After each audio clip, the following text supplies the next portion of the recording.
You know, with that introduction, I should just quit right now. You know, say, hey, you know, tip the waitresses. You know, I really appreciate it. Joe and I were up in Waukesha just a couple of weeks ago at a rally, and we spent I was the MC, and we spent most of the time behind the stage.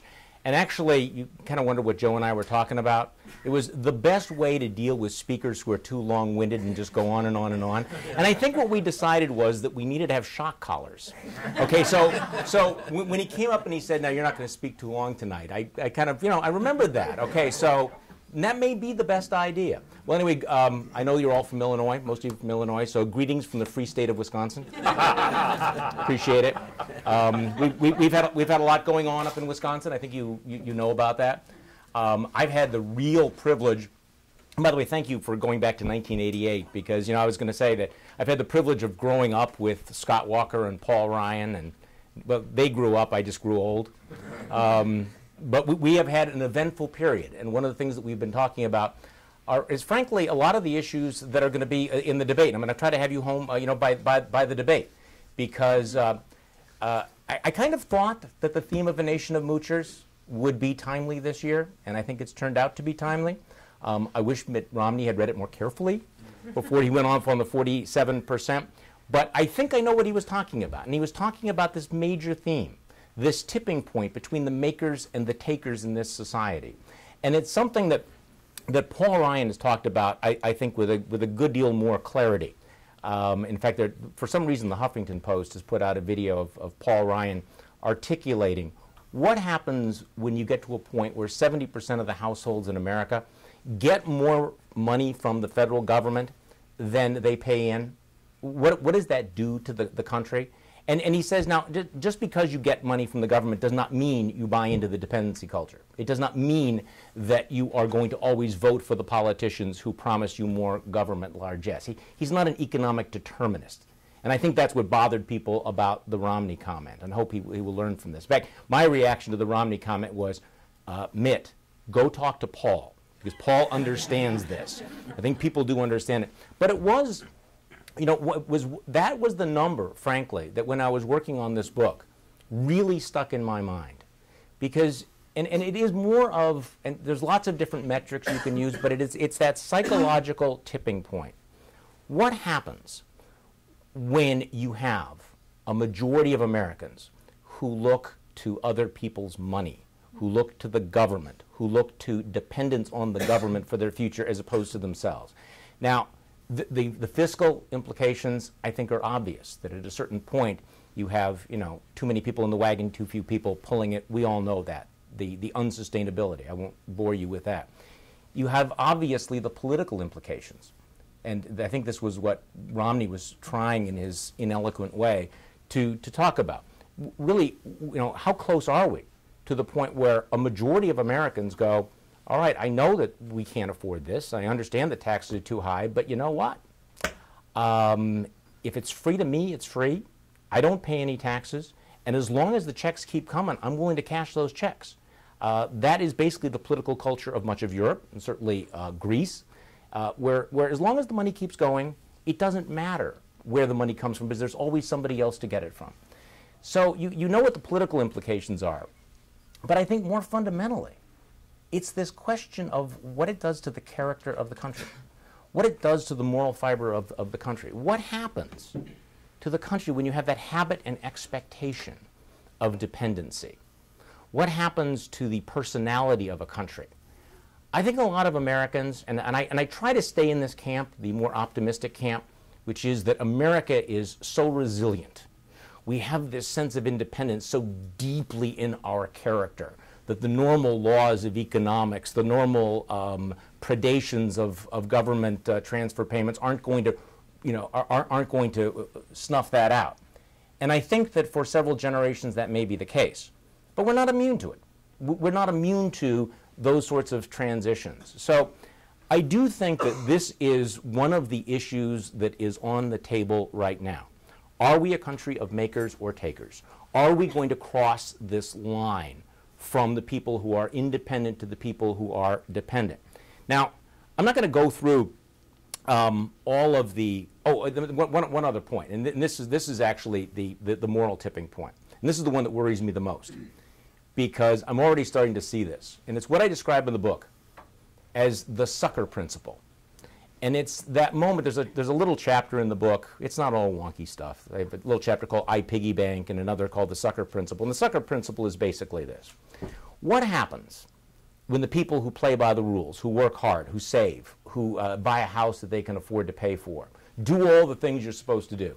What if they look around and see that their neighbors, other people, in fact, are feeding at the trough, that in fact have broken the line ahead of them? At what point do they go, if I continue playing by the rules, I am a sucker. I am the piggy bank.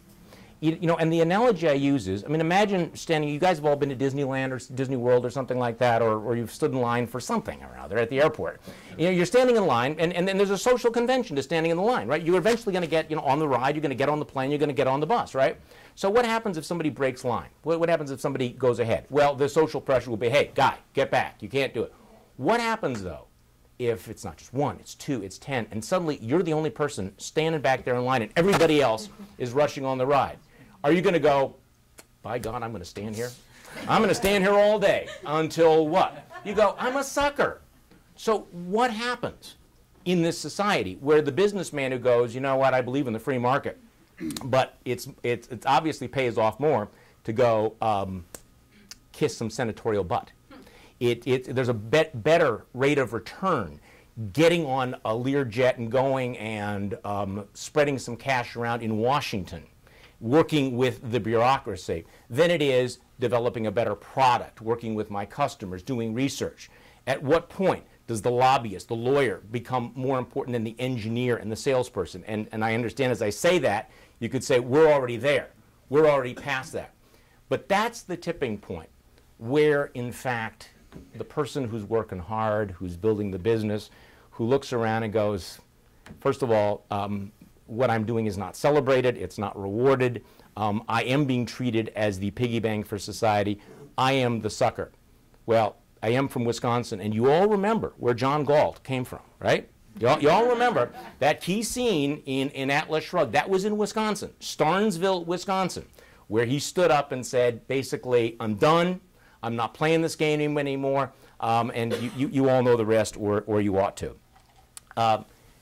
There are three things that are not in this book that I wanted just to briefly comment on, because anytime you write a book, it's published and then stuff happens.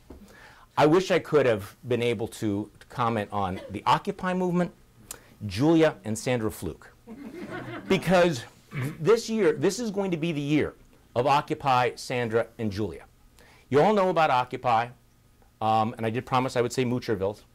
Because, I mean, you had these tents, rise up throughout the country, with the President of the United States endorsing, you know, how wonderful it was that these young people would have these little villages where they would gather together and blow vuvuzelas and have drum circles and complain that other people were not paying for their stuff, that other people were not giving them a free college education. The shock amazement of these young people who just could not understand how, after 4 years of hard work earning a degree in French lesbian impressionism, that people were not giving them six-figure jobs, and how unfair it was, and how people should give it. And I thought that was interesting. And I will admit, a year ago, when the Obama administration, or less than a year ago, endorsed that, I thought that was a bad political move, not perhaps understanding how deeply into class warfare the president would take himself and his political party. Then, of course, came Julia. And this may be the year of Julia. We will find out. Julia, does everybody know who Julia is, what I'm talking about? The Obama campaign, in case there were those people who thought that, oh, Charlie, you are exaggerating about the Nation of Moochers, the Obama campaign very helpfully illustrated what I was talking about. It created a fictional character named Julia in a website. This young woman who goes through her entire life and really does nothing, decides nothing, accomplishes nothing without the beneficent help of the federal government. All of the things in which Papa Obama helps her, leads her on. She doesn't need a man in her life. Her child does not need a father. What they need is the state, which will care for her and open doors for her and provide her aid. it really was an extraordinary image. We could not have come up with something quite this outrageous, to have the cradle to grave image of the ultimate dependent on government. But even that was trumped by Sandra Fluke. And the Sandra Fluke moment is one of those just extraordinary moments in American history, and somebody ought to write a whole book about that. It might be me, I don't know. Where here you have a well-heeled college student from Georgetown. And I guess this struck me a little bit personally because I had 2 students who went through Georgetown, and let me tell you, I know how much that costs. I really do. And here is this girl who testifies before Congress that she just cannot make ends meet unless the taxpayers provide her with free contraceptives. Now, apparently, she's the one person in America who had never heard of CVS Pharmacy, that you get it for $9. But it was this illustration, and I have a little chart in the book of the process where you decide you want something, you redefine it as a need, which then becomes an obligation on the part of others to give you, and therefore you have to have free stuff. And this was articulated by a heckler at one of the Romney rallies, let's say Romney rallies, who said to Romney, "You keep talking about freedom and the importance of being a free people. Well, you know what would make, and the pursuit of happiness, you know what would make me happy? Free contraception." And Romney, to his credit, said, well, if you want free stuff, you have to go to the other guy. But I thought it was interesting. I thought it was interesting because here we have the open articulation that I want other people to buy me something because I want it. That their idea of freedom, and you wouldn't be here if freedom did not matter to you, if you didn't understand something about the idea of freedom and the tradition of freedom. But now we live in an era where you have the idea that, yeah, you know what, Milton Friedman was clueless, because there is a free lunch, there are free contraceptives, there are free anything that I happen to want, and if it's free to me, it is free. And if you do not want to give me this free stuff, it's because you hate women, or because you want me to starve, or because you want Sandra Fluke to never have sex again or something. I'm not sure what it was. Sandra Fluke it was not a fluke, because at the Democratic National Convention, she was given a primetime speaking spot. So in terms of the rise of the dependency state, of the moocher state, we really had a high water point where, in fact, as we go through this campaign, watch how the electorate is very consciously sliced and diced into various interest groups, as Mansur Olson would have predicted, and they are bought off by the government in the form of free. Now, the question is whether we have reached this tipping point and whether we get back from this tipping point. To say that there are a lot of people who feel entitled, I think, is putting it mildly. Whether we have this residual sense that, okay, we're going to have a social safety net. We're going to take care of people in need. That doesn't mean that we provide a downy mattress with minibar privileges and a mint under the pillow. That's something different. But I do think, and I'm going to open up for questions just a minute, but I think that we are in the third great wave of this dependency culture. And I understand that there are people who have different theories and will disagree with me. Wave number 1, the New Deal. Wave number 2 will be the Great Society, and then what we're going through right now. The New Deal, and again, I have conservative friends who have a different take on this than I do, but my take is essentially that the New Deal was very much an expansion of the coercive power of government. It was the expansion of government into all sorts of areas of the economy, but it was sold not as an expansion of dependency. We can argue about whether or not Social Security did that, but Franklin Roosevelt said some rather extraordinary things. When he was selling this, he said, we cannot be in the business of dependency. And he would articulate how debilitating dependency would be.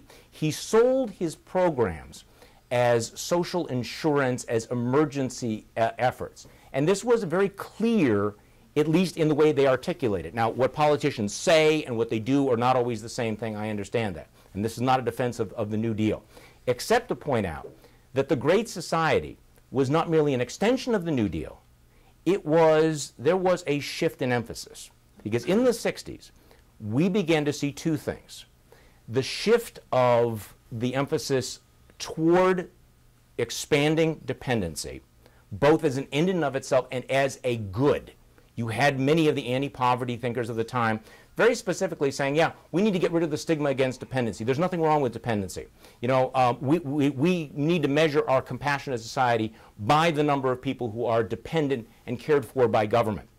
In fact, it was such a radical departure for some liberals that there were many, some of whom became neoconservatives, who said, okay, now, it's one thing to have a social safety net. It is something else to celebrate dependency in the way you are. And part of the crash of liberalism in the 60s was the rejection of by the American people of that dependency mentality. So now we are in the third great wave. And what is extraordinary is how much of it is being pushed by the children of the 1960s, using many of the philosophical underpinnings of the 60s, with the very interesting twist that the expansion of dependency is not just confined to the poor. Obamacare's political genius is its design to make many more of the middle class now dependent on the government, to look to the government check. And we've seen how difficult it is to roll this back. And once it happens, I mean, the reality is, you know, even in the debate we're having now, it's, of course, not whether or not we're going to repeal the entitlements, the unaffordable entitlements of the 1960s and the 1930s. It's how to save and protect them. That'll be the debate 20 or 30 years from now. So we are in an era now where the goal seems to be self-consciously. And I would argue that, the current, that what we are seeing now is a conscious and intentional effort to make as many people dependent on the government as possible for two purposes. Number one, for the obvious political advantage. And I was debating whether to quote Lyndon Johnson, but since there's a camera here, I won't. Because Lyndon Johnson at one point did say something in his colorful language about if we pass this, we will have certain people vote for us for 200 years. He understood exactly what he was doing. And because, quite frankly, liberal ideology is increasingly based around this notion that Americans are victims, that we are not upstanding independent citizens, we are not capable, we don't build things by ourselves, we are frail flowers that need to be cared for, that need to be looked after, and for whom decisions need to be made. So we are moving into a paternalistic state at the very time that we are moving into this transfer state. The last point I want to make, because it's very important, is in this book, in my book, I do talk about the welfare state, but it is extremely important for advocates of free markets to distinguish between being for free markets and being quote-unquote pro-business. Because we've also seen the rise of crony capitalism, we've seen the rise of corporate welfare, we've seen what will happen when you have the well-connected companies getting bailed out, or in effect bailing themselves out because they have people on both sides of the table. I think Paul Ryan does a very good job talking about this. I wish others did as well. But there is a real distinction because, and I spent a lot of time talking with a lot of business guys, and I will tell you, there are some really good entrepreneurs who just want to be left alone and want to move ahead. But there's also a lot of companies who are now very consciously saying, you know what? Yeah, if they're handing out money, I'm going to line up for it. If they're giving out pork, I'm going to take that. And you know what? More regulations, not necessarily bad, because I can afford to comply with those regulations, and my competitors can't. So I'm not necessarily against big government, and I'm not necessarily all that much in favor of a free market. And I think those of you that are from Chicago know exactly how that works, right? Isn't that the Chicago way that you folks have basically now given us now in the federal government? Thank you so much. See, we give you Ron Johnson and Paul Ryan and Scott Walker and cheese curds and the Green Bay Packers, and when you give us Barack Obama, right? You know, if we could have done better, we should have. Well, you know what's, here's the problem. I mean, I still haven't, as a Packer fan, I still haven't gotten over that Monday night game. You know, you did see that one, right? You know, and I will admit, see, this is you know, as I watched that, you know, I first thought this is what it's like being a conservative, though, because you know what, for being a conservative in America today is that every day is officiated by the replacement refs. You know that? I mean, seriously, the mainstream media. You know what? That if Mitt Romney throws an 80-yard touchdown tonight, they're going to call it an interception. I mean, it's the same thing. But of course, this is the genius of the NFL, right? I mean, putting replacement refs in charge of an NFL game, it's almost as great an idea as putting a community organizer in charge of the world's largest economy, you know? And it worked out. Okay, thank you very much. I'll be glad to answer any questions that you have. Yes? One of the things I learned in my career was you hope for the best but prepare for the worst. Yes. Good idea. So, flash forward 4 years, and we're approaching, thank God, the end of the second Obama administration. Yes. And I can only imagine, I mean, I saw the movie, and I know that things are going to be bad. We can only imagine what will 4 more years with hopefully the Republican House will result in. But what do you see, could we find a silver lining in this awful black cloud that by that time, the whole notion of the Obama phone, that lady will still be holding up her phone, it will be so discredited that, the pendulum in American politics has swung back and forth. And this might be a real opportunity, not that I hope we have to endure this, but this might be an opportunity for the free market ideas to really come roaring back in 2016. Now, this is a kind of black scenario, but there is a not insignificant chance that we may be facing this. Okay, you've used a couple of analogies that I'm glad you brought up. Okay, you're talking about the pendulum in American politics, okay? When I'm in my more optimistic mood, I think of American politics as being a pendulum. You swing to the right, you swing to the left, right? You have Jimmy Carter, then you go to Ronald Reagan, and then Ronald Reagan, you go back, and things sort of even out because we're America, right? Now, what if the analogy of American politics is no longer the pendulum? What if we're on the rapids and we're about to go over the waterfall? What if at the end of 4 years we're $20 trillion in debt? We will be. What if? Yes, we will be. $20 trillion in debt. What happens if the chickens come home to roost, to use the president's pastor's famous phrase, and we begin to have the hyperinflation because we've been running the printing presses? What happens if we have the debt crisis that some folks believe we will have in 2 or 3 years?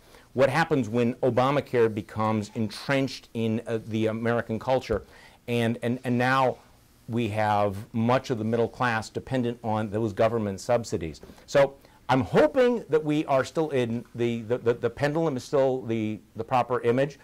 What I'm most concerned about is that we are at this tipping point where once we go over the waterfall, yeah, there may be ways that we can handle the rapids below, but we'll never get back up again. So, I mean, I think that's the legitimate concern about that, and it's a very good question.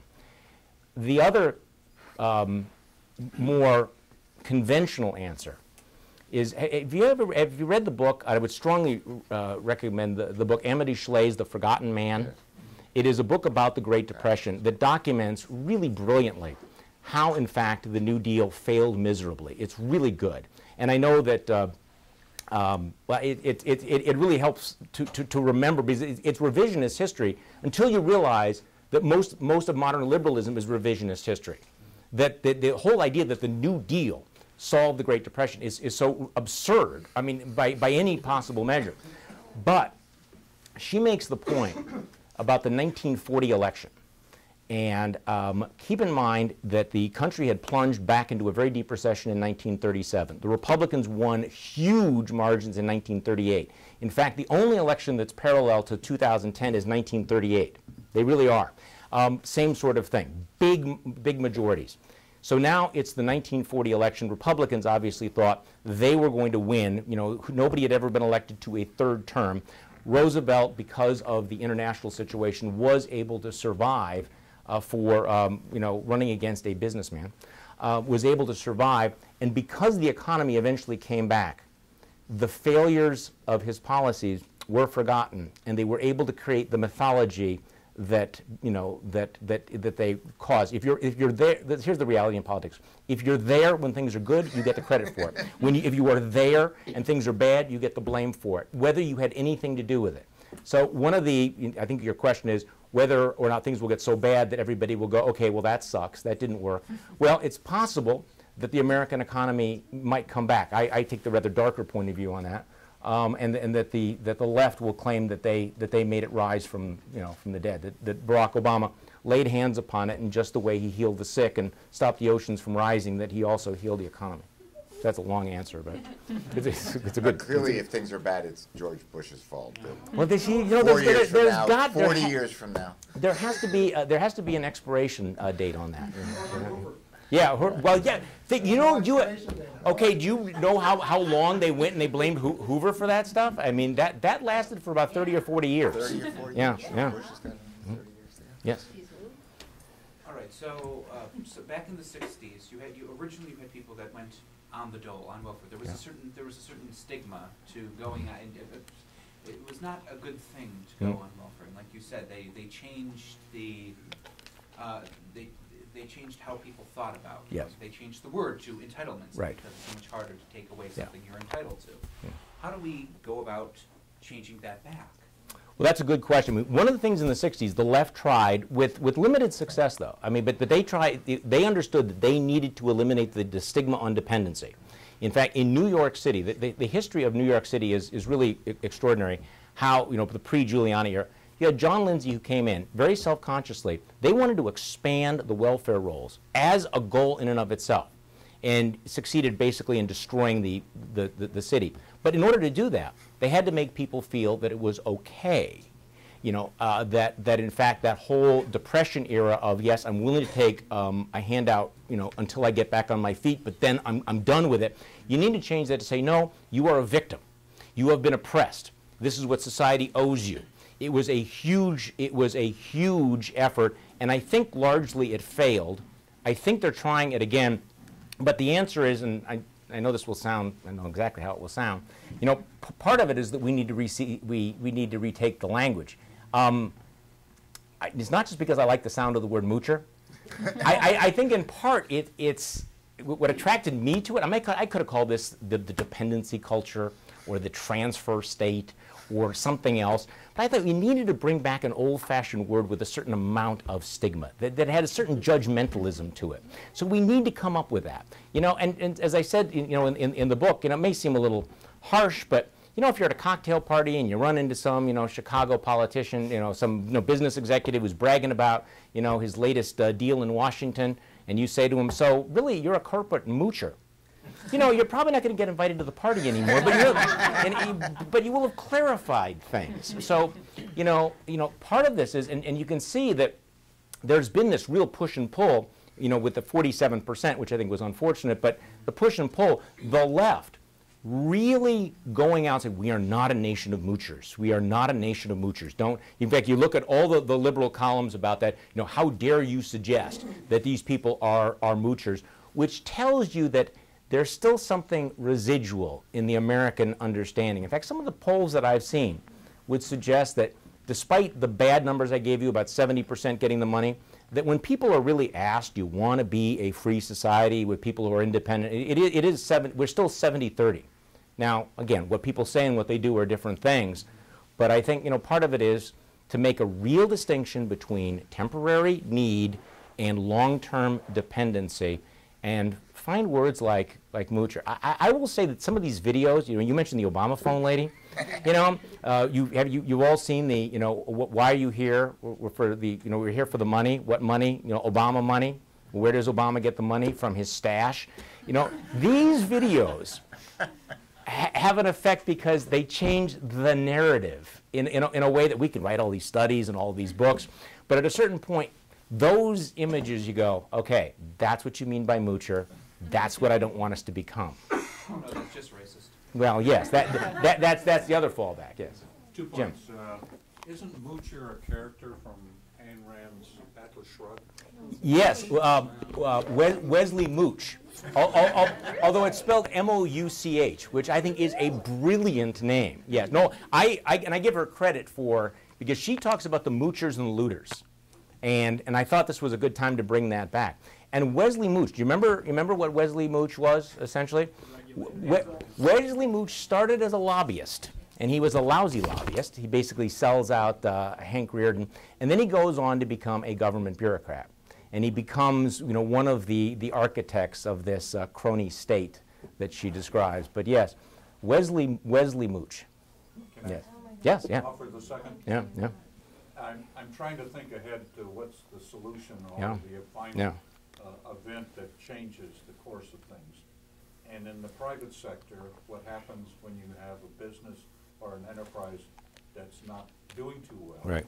is that you have a technique called bankruptcy. Mm-hmm. And bankruptcy is not an elimination Right. of the whole institution, but it's a discipline for separating the parts that Yeah. are viable from the parts that are not viable. We see that bankruptcy is occurring in several towns, 3 or so in California and in other places. Yeah. Is this what we have to look forward to, do you think? I sure hope not. Because I mean, here's the difference between a country and a business. When a country goes bankrupt, the consequences are just so much greater. And unfortunately, we have the debasement of the currency. We have the inability to pay our bills, breaking our promises. All of those things that will happen. I mean, the scenarios to avoid bankruptcy would be what? Massive tax increases on everyone.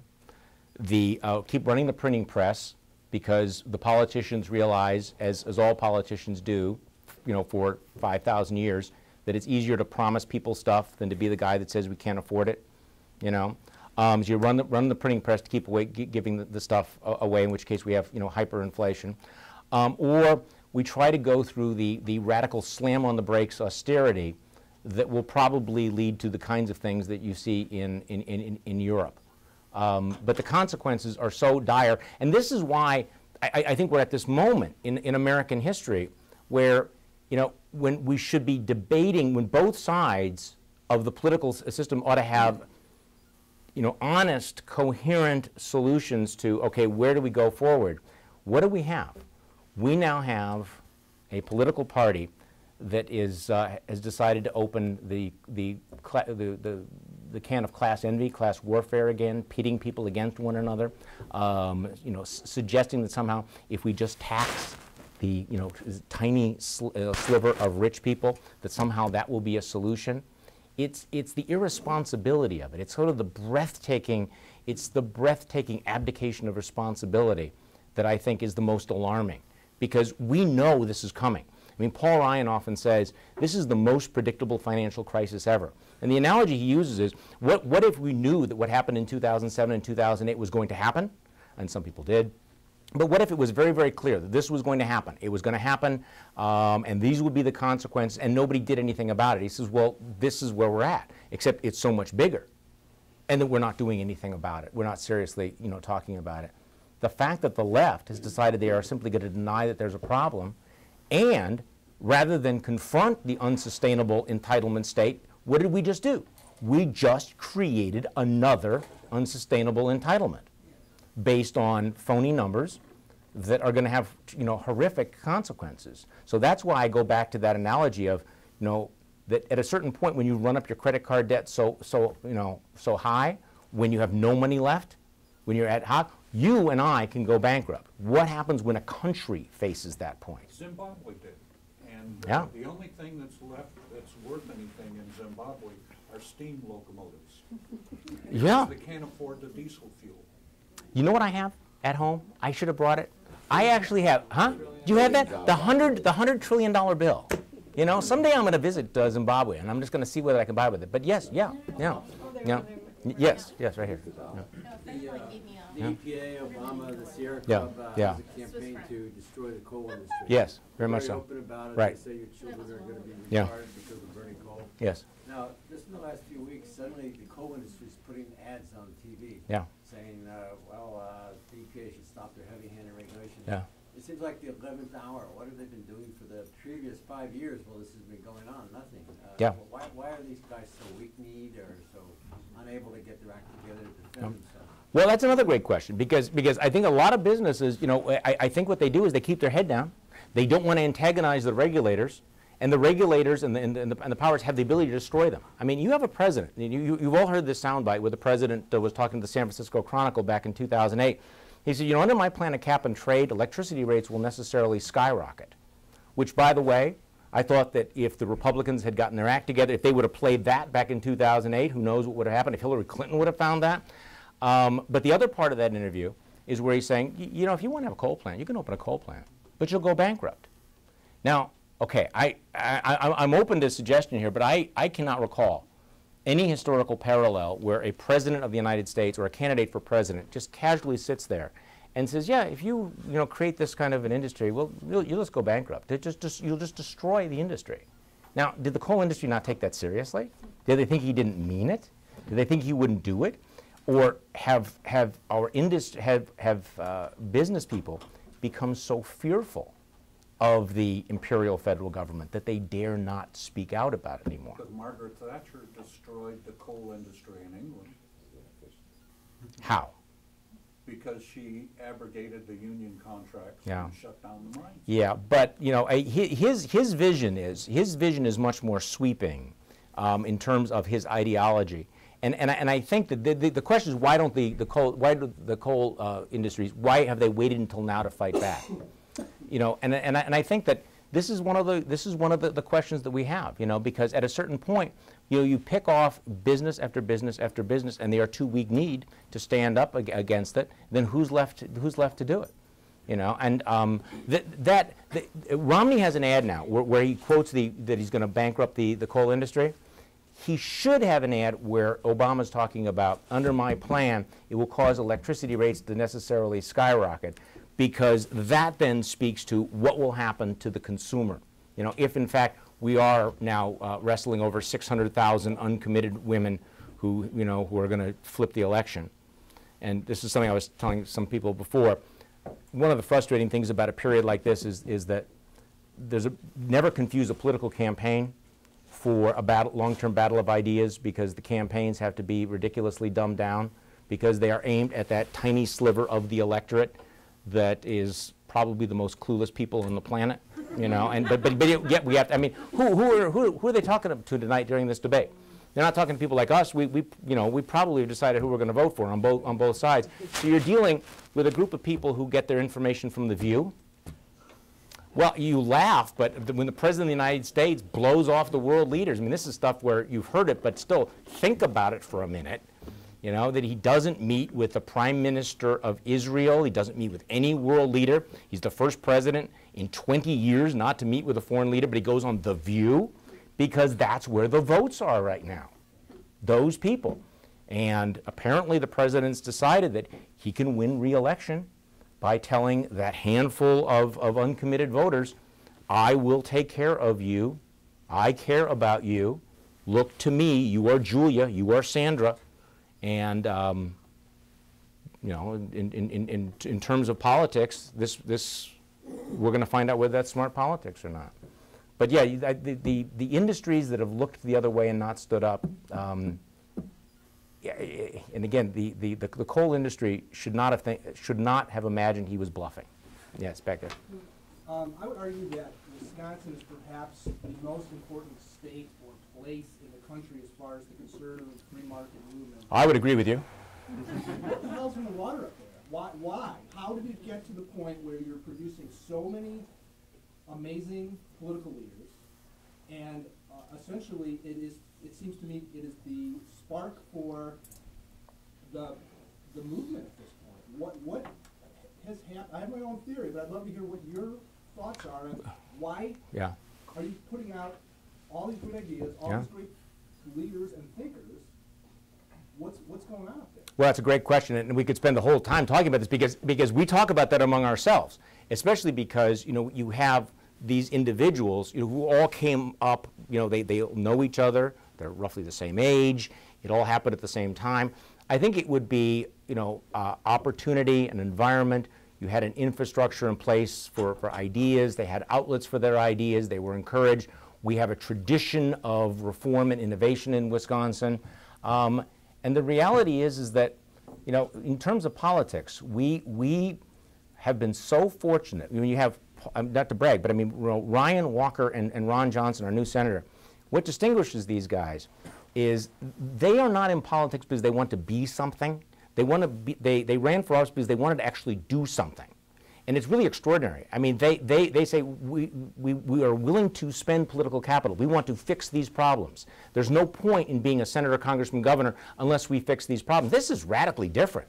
I mean, what percentage of people in public office in the United States ran for public office because they genuinely wanted to change something as opposed to be something, have this title, have the fancy car, you know, have people suck up to them, whatever it is that you do when you're in public office.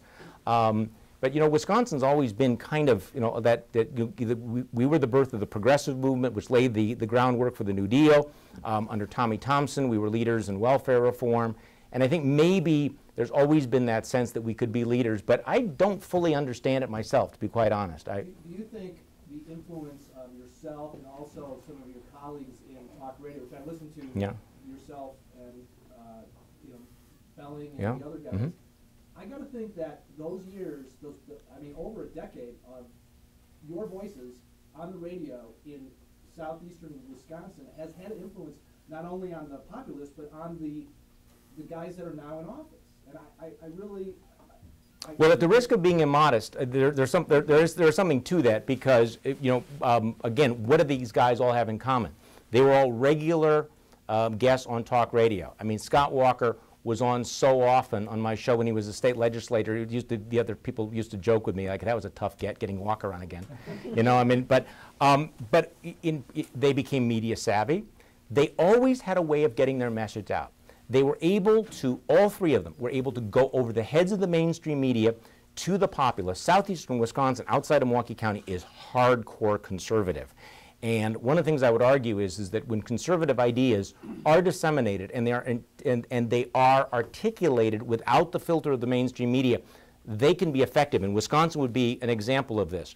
So you had these guys who, again, had the opportunity, had the moment, had the platform, were able to get that message out and articulate them.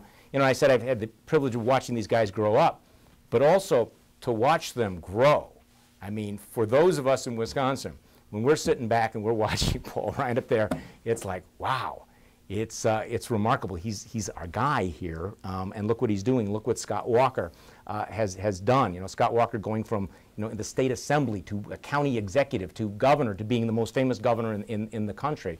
So we're immensely proud, and we agree with you that we are pivotal in all of that. Well, you know what? I simply think that we ought to annex Illinois, and maybe in 20 hold it, and then in 20 years we will allow you to vote because we wouldn't want to be diluted or anything. But Wisconsin's always tough. I mean, that's the other thing about Wisconsin. We are an evenly divided state. None of the victories are permanent, as we know. None of the defeats are permanent, so you're constantly having to be on your toes there. This thing can flip back and forth for a long time, and I think that's what gives things a little bit of an edge there. Thank you. Yeah. But I don't know. There is something in the water. Yes. Yeah. So in your book, you actually go into the different kinds of like actual instruments for what this growing dependency is, because it seems like in the last few years there's been a lot more disability abuse. Yes. But there's other. It seems like they're opening the food stamps. Yep. What are the actual instruments or avenues that we're growing on now? Okay, well, I mean, there are so many, and yes, I mean, whether you're talking about the various agricultural programs, the various insurance programs, the transfer payments, the explosion of food stamps being a great example of it, where I think that this began under Bush, there's no question, but it exploded under Obama. So you're seeing this. The vigorous marketing of dependency by the federal government. Now, there is no such thing as the Obama phone. I want to make that clear. This is not, but that woman in the video thought there was, because in fact we have dramatically increased this particular program, which is going to turn out to be rife with fraud, where every one of you that has a phone, you pay as a charge, the universal service fee, which is basically a tax. And they have been divvying this money out up until a certain year. it was just for landlines, and then they said, hey, how about making it for cell phones? And then, boom, it exploded. So, yes, I go through the various forms of dependency, the number of people that are on disabilities, and I don't have a problem with people who are genuinely disabled getting a helping hand, but what we've had is, once again, this just historic out of proportion expansion of it where it's become a different form of transfer payment. Unemployment insurance, how we have gone to uncharted territory by extending it beyond anything that was ever imagined, even though economists, including liberal economists like Larry Summers, have documented that the longer you extend unemployment insurance, the higher the unemployment rate stays. Because, I mean, people make a calculation. You know what?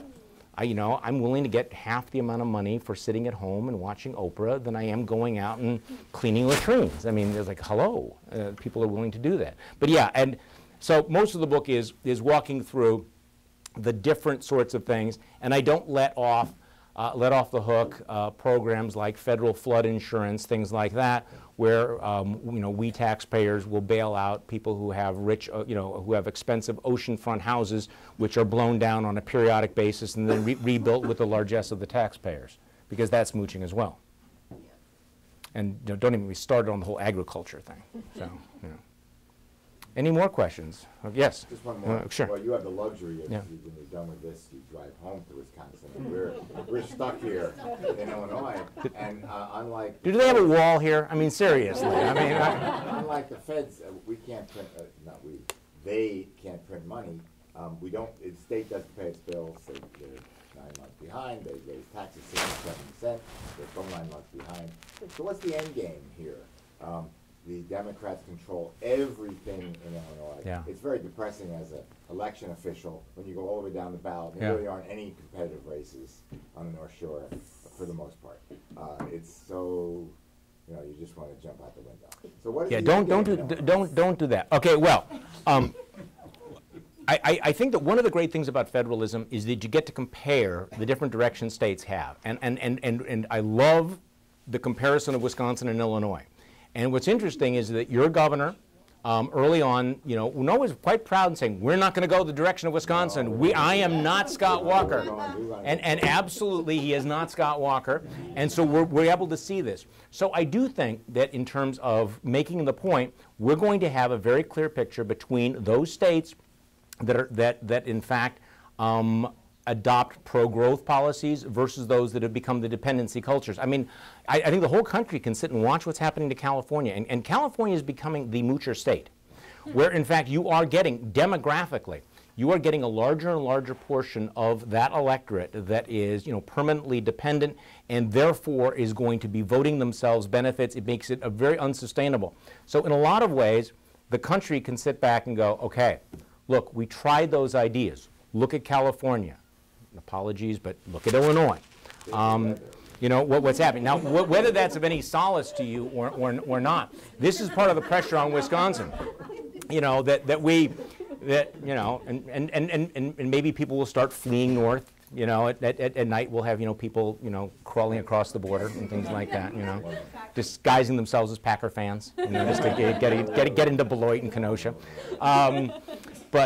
But it is actually, and I will tell you that in every speech that Scott Walker gives, he will compare what's happening in Wisconsin to Illinois. So I'm sure that the governor thanks you for doing that. But I don't have time to get into it, but I would be fascinated at some point to really figure out what the hell happened here. Because you used to have Republican governors, and there were Republicans that got elected. They're all in jail. Yeah, I know. Well, that would be a flaw in that plan. One of the things that happened, and this is maybe a little bit too wonky, but in 2010, in Wisconsin, we don't have, the conservative movement did not split. You didn't have the Tea Party versus the establishment party. Everybody was so focused because of what was happening at the federal level, what was happening, we had a horrifically bad state government. It was that moment of clarity where it's like, we don't have time for the circular firing squad. We can't do this. So we didn't have these bizarre primaries where people say we have to elect the purest, most unelectable candidates so we will feel good about ourselves because it's okay to get 26% of the vote or whatever it is you do here. So we did have that, and we made sure that we focused on that. Now, in some context you would say, well, then you compromised, you settled. Well, we didn't settle for Scott Walker, we didn't settle for Paul Ryan. We got really, really good candidates. So I would like to say that it was all about winning the battle of ideas, but the reality is, the flaw of the battle of ideas is that ultimately we're dependent on personalities who can articulate that and spread that message. We've been extremely fortunate to do that. Yes, Joe. Before you end, I'd Yeah. like to push back a little bit. Yeah. Diane and I are from Wisconsin, and we did the math on what our taxes would look Yeah. like if we changed our legal residency Yeah. to Wisconsin. And we would pay about $4,000 a year more Mhm. in income taxes in Wisconsin than we pay here in Illinois. Property taxes Yeah. are also a lot higher in Yeah. Wisconsin than they are down here. So you guys have bigger government, Yep. more expensive government, more wasteful government True. than we have down here in Illinois. Yeah. And Governor Doyle was 2 terms, Yep. 8 years. 8 years in Wisconsin, easily as bad a governor as Governor Quinn down here in Illinois. Yeah. So I don't think Wisconsin is exactly a paradise compared to Illinois. I When are think you you guys, gotta Indiana decide. Yeah. when are you guys going to catch up to Illinois is my question. Fair enough, and if that keeps you warm at night. No, but that's all true. And in fact, you think about Wisconsin. One of the things that always surprises people in Wisconsin, but everything you just said is true about that, including property taxes. People move to Wisconsin, and they'll go, holy crap, do you realize how high your property taxes are? And then people will go, well, yeah, but it is the boiling frog thing. You know the whole thing about, if you have a frog in a pot and you turn the water up really, really slowly, and the frog doesn't notice it until it's boiled, Whereas if you take a frog and you throw it in boiling water, it will jump out, it will do that. Well, we in Wisconsin were kind of like the frog, and they just kept turning us up.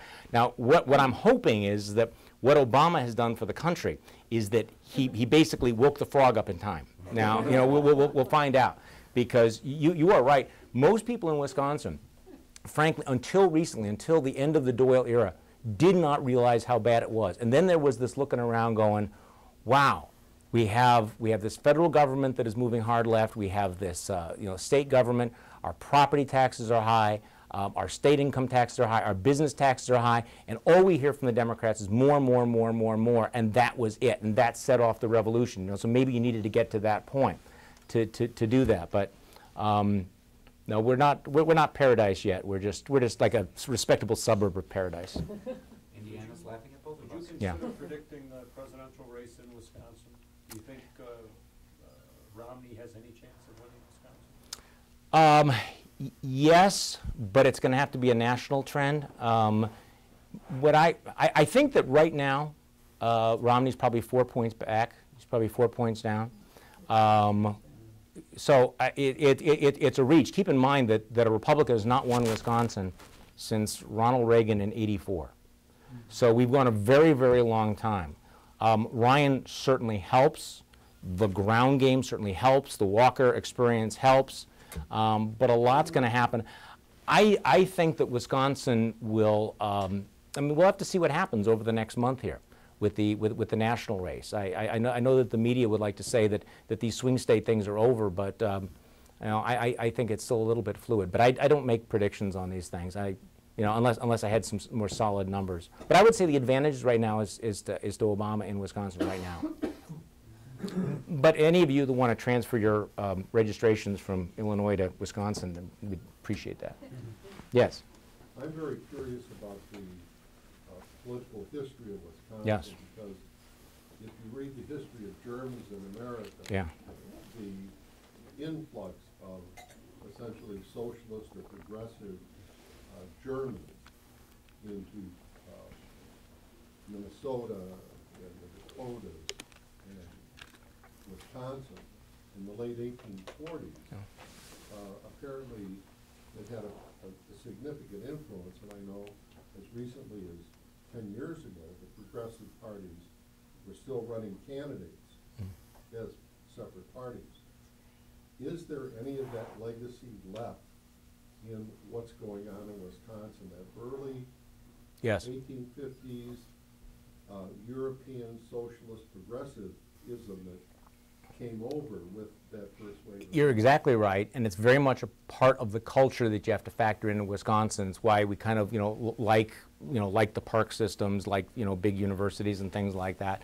And it certainly explains the level of spending and taxation in Wisconsin. That really goes back to that. The flip side of that is that we've also been known for very, very clean government, and up until relatively recently. But yeah, that's a factor. But again, as with all things, it dissipates with time. I mean, I remember in my lifetime when I was a child, I actually met the former mayor of Milwaukee, whose name was Frank Zeidler, who ran and won as a socialist. We had socialist mayors, and not like I say he's a socialist. No, Henry Meyer was a Democrat. And well, you really do know your Wisconsin politics. No, but Frank Zeidler was a socialist mayor. So from 1948 to 1960, we had an actual socialist. But these were what we call sewer socialists, which is they built stuff. It was pretty good. It was not terrible. It was not, it was just kind of a tradition of high levels of quality public service. So it was not a bad word for a long time in Wisconsin. And of course, the icon in Wisconsin was Fighting Bob La Follette, the longtime progressive. We haven't had an actual progressive party, I think, since the 40s, though. They sort of were folded into the Democratic Party after about 1948. Since you mentioned Robert La Follette, yes, let me tell you something. We in Chicago are still pissed off at him because he was partially responsible for the greatest tragedy that ever occurred in Chicago, a loss of 844 lives, when he supported the Seamen's Union in installing more lifeboats and life rafts on ships, made the Eastland ship unstable, and the first time they had a full complement of passengers, it capsized and 844 people died, and there was not enough time to launch any of the extra lifeboats and life rafts. But that occurred after the Titanic. The Titanic disaster influenced everyone that we needed more lifeboats on. I'm glad you bring that up because I want to clarify that. There was a great perception that there was not enough lifeboats on the Titanic. No. I mean, it's the hear me out. Yes, perception. Hear me out. You brought it up. Hear me out. But nonetheless, there was that movement. There was what it did. The Titanic did meet regulations, international regulations. However, the public perception was every boat needed more lifeboats than that. Well, let's talk about the numbers. Now you cannot blame Wisconsin for this. I just want to make this clear. Blame Robert La Follette. If this gets any more heated, I might have to escort Charlie out under guard. So we'll end it there, and thanks, Charlie. All right, thanks a lot.